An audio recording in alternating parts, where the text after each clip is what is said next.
কৃষক card by নাও এর মধ্যে অনেকেই শুনেছেন, অনলাইনে বিভিন্নভাবে, ফেসবুকে বিভিন্নভাবে দেখেছেন। কৃষক কার্ড আমাদের কাছে যে অ্যাভেলেবল ডাটা আছে, সেই ডাটার মাধ্যমে আমরা দেখেছি বাংলাদেশে 1.5 কোটি সরাসরি কৃষক আছে। এখানে আপনারা অনেকেই আছেন, শুধু সিলেট নয়, সিলেট সহ বিভিন্ন ডিস্ট্রিক্টের, বেশ সিলেটের বাইরেও অধিকাংশ অবশ্যই সিলেট, বাট সিলেটের বাইরেও কিছু মানুষ আছেন।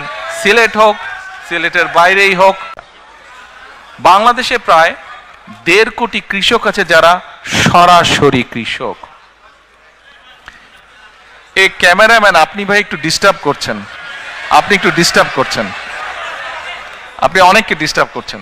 যে বাংলাদেশে 1.5 কোটি কৃষক আছে। এখন এই কৃষকের মধ্যে আবার কয়েকটা ক্যাটাগরি আছে কিন্তু, প্রান্তিক কৃষক, ক্ষুদ্র কৃষক, মাঝারি কৃষক, বড় কৃষক। এখন এই 1.5 কোটি কৃষকের মধ্যে প্রায় কয়েক লক্ষ হবে বড় কৃষক, বাকি ম্যাক্সিমামে কিন্তু প্রান্তিক, ক্ষুদ্র, মাঝারি কৃষক। এখন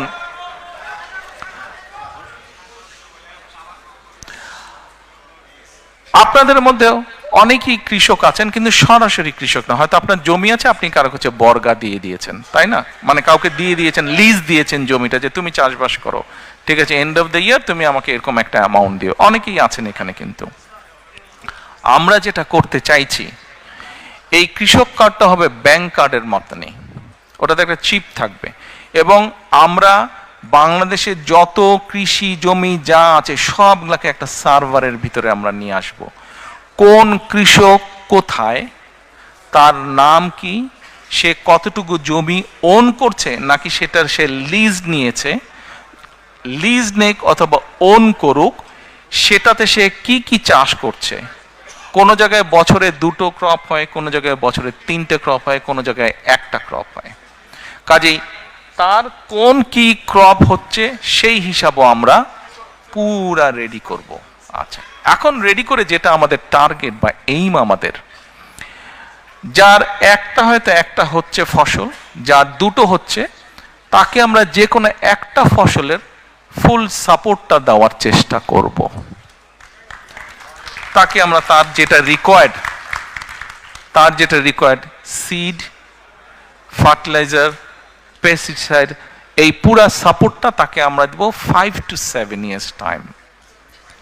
এবং আমাদের রিসার্চ আমাদেরকে বলছে যে 5 to 7 years ধরে যদি আমরা এই সাপোর্টটা মোটামুটিভাবে কন্টিনিউ করতে পারি, তাহলে কৃষকদের যে অর্থনৈতিক মেরুদণ্ড, ইকোনমিক স্ট্রেংথ, এটা স্ট্রং হবে। আজকের যে ক্ষুদ্র কৃষক, হয়তো সে মাঝারি কৃষক হবে, যে প্রান্তিক কৃষক সে ক্ষুদ্র কৃষক হবে। যদি নাও হয়, অন্তত তার অবস্থার পরিবর্তন হবে, তার প্রোডাকশন বাড়বে।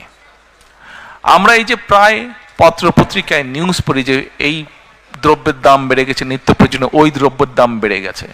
দেখুন, বাংলাদেশের মানুষ জনসংখ্যা প্রায় 20 কোটি প্লাস মাইনাস মিনিমাম। এই জনসংখ্যাকে যদি আপনার ফুড সাপ্লাই দিতে হয়, আমাদেরকে অবশ্যই আমাদেরকে এগ্রিকালচারের প্রোডাকশন বাড়াতে হবে।